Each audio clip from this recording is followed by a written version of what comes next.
By 11:45, the party was in full swing and everybody was feeling high. Amorous was kissing Gerard passionately in a quiet corner of the kitchen when his mother walked in on him. "Stop that," she yelled. "You know I don't like that, Army." Amorous rolled his eyes. "And you know I detest being called Army, Mother, particularly in front of guests." "Well, thank goodness no one saw that. That's all I need," she snapped. "Oh, for Christ's sakes, Mother, go to bed. I'm a grown man, and this is none of your business," he huffed. "None of my business? I will not allow this debauchery to go on under my roof any longer," she replied. "Mother, need I remind you that Daddy left the house to me? And I seem to remember a couple of my great aunts being quite fond of each other. So this is not the first time, nor will it be the last. Now go to bed," he demanded.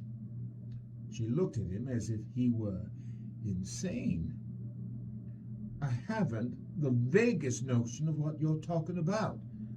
Not one inkling. And I no longer wish to pursue this topic. Now, good night," she stated as she stormed out. He shook his head, then kissed Gerard passionately. He placed a cigarette on his bottom lip and balancing it there, then lit it and said, "It's almost time for the tour." He tweaked Gerard's nipple firmly and growled, "I'll finish with you later." The clock struck 12 as they walked back into the main room. "Ah, the witching hour is upon us. Time for our nightly romp through the swamp." The guests followed him outside, into the garden just beyond the arbor grove.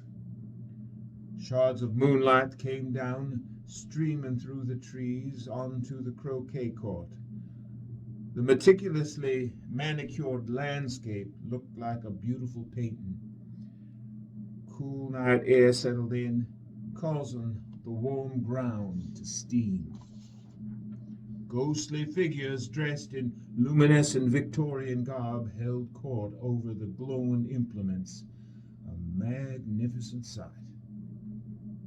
"Ah, here are some of our more pleasant phantoms," Amorous stated with a laugh. Then he threw a ball high in the air, catching it, spinning it around on his hand. "Croquet, anyone?" he asked. They stood watching the game for a few minutes before moving on. "Now we should move on to the boathouse," suggested Amorous. "Arrece de Demon." He gestured towards the hand-painted sign as he ushered the group away from the house. "Arrece de Demon," or Cesar Lam, demon snatch, meaning to seize the soul, he explained. "The most dangerous location of all." His menacing tone painting vivid images in their minds, causing both Wheat and Lance to silently recall the tale of Demon Snatch that they had recently heard. It played out continually in their minds as they followed him down to the edge of the garden. The boggy water stood stagnant in this part of the swamp, and the foul stench of death and decay hung thick in the air that surrounded the rope bridge that led to the boathouse. They held their breath and moved as quickly as possible across the rickety bridge, fearing it might give way under the heavy traffic of the group. "Guard your step here," warned Amorous. You never know when you might meet up with a hungry gator seeking a late-night snack. I carry a loaded pistol at all time for that very reason, as he patted his hip.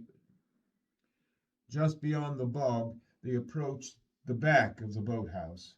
Walking round to the front, a large lantern hovering over the riverbank. They remained there while their host recited the eerie account that took place in close proximity. Amorous repeated the legend of Demon Snatch with great fervor, then informed them that some of the people that visit here never return. Wheat looked at the reflection of the moonlight on the water, and he suddenly felt a strange, indefinable sense of danger, his mind filling with grotesque images. He immediately shrugged it off, blaming it on his own imagination. He studied the silhouette of the boathouse. It was an old structure set on stilts with rod corners, covered with mossy clapped siding. A rowboat was docked in the slip between the boathouse and the landing edge. There was another old wooden weather-worn boat next to them, moored to the pier. When Amorous had finished his story, he said, "I will tell you this. The dead here might be quiet now, but some say they still walk among us, seeking vengeance for violent crimes committed against them. And nobody knows if the gator attacks or voodoo is to blame." Wheat grew more uneasy, but didn't want to ruin the evening, so he did not convey what he was feeling to Lance. Instead, he quietly suggested that they try to find Gerard. Stepping out into the night air, they headed back towards the bridge. The moon had fallen behind the clouds, and they were completely engulfed in darkness. In their haste to break away from the crowd, they moved too quickly through the tall grass, becoming lost. Lance reached out for Wheat's arm, telling him to hold on a minute. "I can't see." The moon eventually peeked out, growing brighter, allowing them to continue. Just beyond the trees, they saw the lamplight of a small building. As they approached, they looked inside the window of the place. There was a large stainless steel table covered in blood. They stood silently, wondering what they had gotten themselves into. And as they turned to leave, they came face to face with two naked men. There was a moment of awkward silence, with no mention that they were standing there completely exposed. Lance tries to ease the situation by pointing to the shack and blurted out, "What the hell is this place?" "Oh, that," answered the shorter of the two men. "A fish cleaning station. We just finished gutting a gator. It got a little messy." Wheat was growing anxious, wanting to leave. "Can you show us the way back to the bridge?" he asked. "No, no one can leave now." The tall man seemed very upset by Wheat's request. "They're about to draw the circle. Everyone's by the fire. You're welcome to join us. We'll be having barbecued gator later," he chuckled. The boys were getting frustrated, but felt that they had no choice but to be patient. Fearing that they might get lost again, they followed the men. Just as they arrived, a man wearing nothing but a loincloth and antlers took a large stick and carved a circle in the soil surrounding the fire. Then everyone stood inside the circle and held hands, pulling the boys into the circle. Some of the group were naked, others only partially clothed. Wheat and Lance, however, were still dressed as musketeers. Silence fell over the gathering as the man with the horns called upon the four corners of the universe and started to chant. This went on for a few minutes. Lance noticed that he did not have a southern accent. The man with the horns appeared to be whispering in everyone's ear. He had a crazed expression and was clearly disturbed. This made the boys very uncomfortable. When they finished, they each ended the circle in turn by saying, "Blessed be." Shortly afterwards, some of the group went skinny dipping, which was risky to say the least. The boys grew even more uncomfortable, but continued to be respectful. "Coming in?" the men asked them. No, I think we'll just sit this one out," huffed Lance as they sat down on a picnic table. A beautiful young man walked past them and got undressed. Then he submerged himself in the water. Turning round, walked right up to them and introduced himself. "Hi, I'm Nick," and sprawled out on the picnic table next to him. Not wanting to waste any more time, Wheat seized the opportunity to ask for help. "You're not from here, are you, Nick?" asked Wheat. "No, just camping here." "We're from Massachusetts."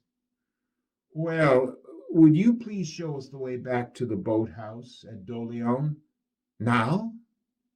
"Yeah, sure," he replied. Wheat and Lance eagerly sprung to their feet, surprised that someone was finally going to help them. One man from the group watched Nick closely, glaring at him as they started back. Uncertain of all that was happening, Lance's mind was racing with questions. What should he ask first? He was almost afraid to ask anything at all, but blurted out, "Are they witches?" "Wiccans," replied Nick. "Yes, we're all witches, from Salem, Massachusetts. Our coven is called Salem's Children. There are 13 full moons this year, and the lunar eclipse. This is the best time and place to harvest the power of the moon, when the veil between the living and the dead is most penetrable." The boys were taken back and did not question him on the subject again. The walk back seemed much quicker than when they were lost in the darkness. "The boathouse is right over there," said the young man. Lance offered Nick his cape. "Wouldn't you feel more comfortable if you covered up before we go inside?" "No, I like to be free." He flitted around in a circle, laughing. They stepped inside the back entrance. In the hazy, smoke-filled interior of the bedroom, they could make out nude shapes. "Maybe it's a good thing Grandma didn't come to this party," Wheat joked nervously. But those guests quickly dressed and scampered away as soon as Amaros walked in through the front door. "Ah, we were wondering where you boys got to. I warned you not to wander off." He gave Nick an angry glance and then looked at the boys and said, "I see you met our young visitor. Nick, I trust you've been good to him," Amaros said firmly. "I was hoping we could all get together for a few drinks and some fun," Lance interrupted, attempting to halt the situation before it got out of hand. Yes, we were just looking for Gerard and got a bit turned around. He was kind enough to show us the way back. We quickly backed Lance's story. Yes, Gerard must have gone back to the house. We should see if he needs any help. Relax.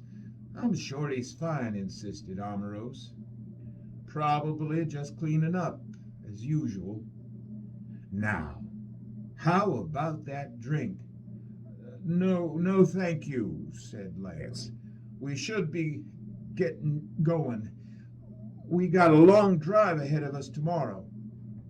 Amaros looked disappointed. Well then, maybe some other time. But you gotta promise to come back and visit. At least have one small drink with me before you go. I insist, he said forcibly, as he placed his hand on his pistol. Then Gerard can take you home. They were afraid that things might get ugly if they attempted to resist, so they accepted hesitantly. Amaros poured the drinks and toasted, "Here's to new friends." He asked the boys about themselves and their jobs. They drank and talked for almost 15 minutes before saying goodnight. Then, as they got up to leave, Wheat leaned on the table saying that he felt dizzy. "Whoa!" Amaros took him by the arm. "Well now, are you all right?" "Help me get him to the couch," Amaros said to Lance. Lance sat down next to Wheat and then realized that he was feeling rather woozy as well. Now, rest there a moment, till you're feeling better," said Amaros. "Get a damp towel for his head," motioning to Nick to oblige. That was the last thing they heard before passing out.